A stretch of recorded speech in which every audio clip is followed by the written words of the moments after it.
Hey there YouTube, welcome back to my channel. Today I'm going to be talking about this book. It's called The Lean Startup by Eric Ries, and I'm going to be showing how you can apply it to your life and the projects that you get up to. Now, what exactly is The Lean Startup? Well, it's a book that dictates the process of lean startup, and that essentially means keeping your costs low, constantly innovating, constantly learning, and constantly trying new things in order to take your startup to a full-blown company.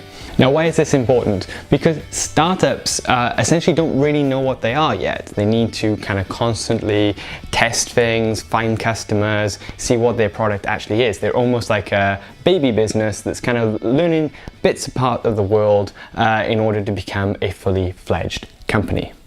That's why this book has been so successful. Is obviously there's been a massive boom of startups, especially within the tech sphere, Silicon Valley and all that. And most people in that sphere love this book and kind of apply its principles every single day.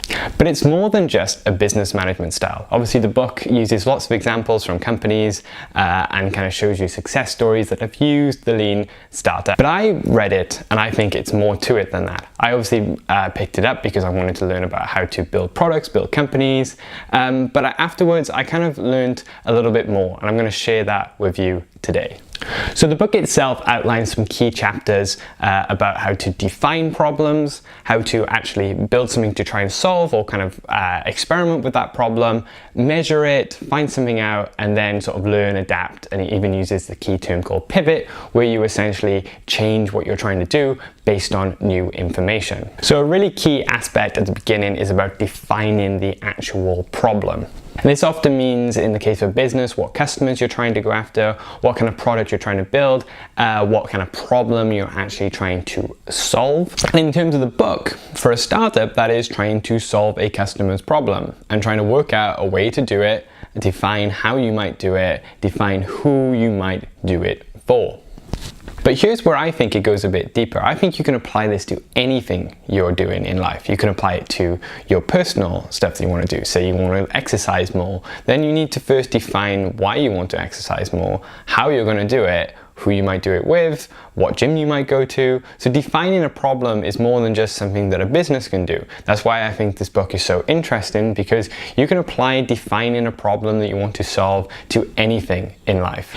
It then goes on to say, once you've defined that problem, you want to find a way to test it. This is where it introduces one of my favorite concepts and something that I use every day. It's called the MVP, which is a minimal viable product. It's essentially saying, what is the minimal amount of cost we can put into something in order to get something that's viable, that we can take out and test for our defined bit, that is also a product or something that we can put out into the world that people can test. And again, that goes way beyond just kind of products and services, be it software or little hardware things.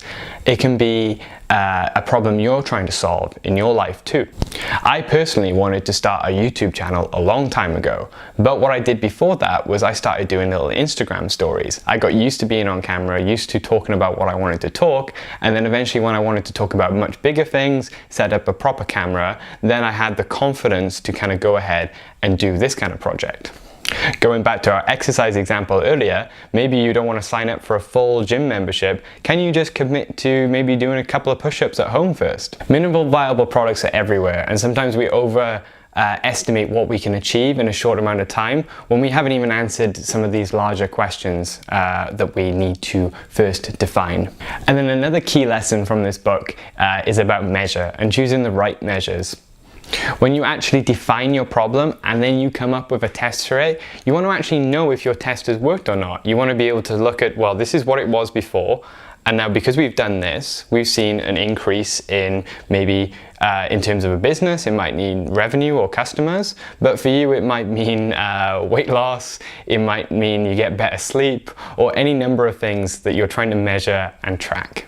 And then some of the important lessons from the final chapters in the book, it talks about adapting your business. So once you've kind of found your product market fit, you can go off and innovate and change as the market changes. Well, as humans, we are always constantly evolving. So just like a business, us ourselves need to find new problems to solve personally around us, whether they're business projects, whether they're personal projects, and constantly kind of think, well, if I'm doing this, how can I change? How can I do this better? Am I actually measuring the right things? Because then once we are able to define things we want, measure them, and then adapt and grow based off this information, then we can sort of truly grow and truly kind of conquer our projects and what we need to do going forward.